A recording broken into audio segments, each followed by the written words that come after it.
Na vsake toliko časa pa pride na test kakšen avto, ki mi kar orang spremeni perspektivo. Ford Explorer EV. Ameriški Explorer je ikona. 8 milijonov prodanih, 6 generacij in tale ni ena izmed njih. Explorer EV z ameriškim nima veliko skupnega, boste pa nekateri takoj prepoznali določene druge korenine.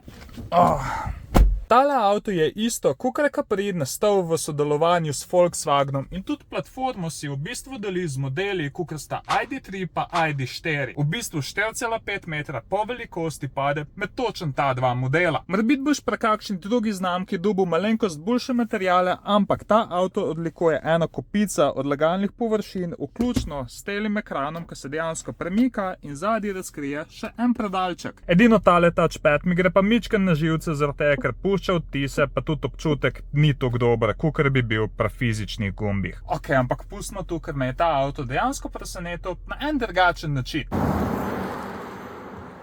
V zadnjem tednu sem s tem avtom naredil kar dosti kilometrov in izkazal se je za zelo dobrega sopotnika.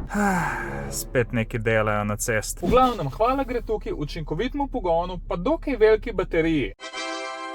Na Sabatovem nornem krogu je ta avto recimo dobil res dobro porabo za svoj rang. Od Mokronoga do Čateških sem zdajle recimo porabil samo 10% baterije. Pa tudi všeč mi je način, kako se ta avto pele. Absolutno je mičken bolj dinamičen, kakor kakšni kitajski konkurenti. Drugač pa Explorer EV nastaja v isti tovarni, iz katere je pred leti zapeljala moja Fiestica.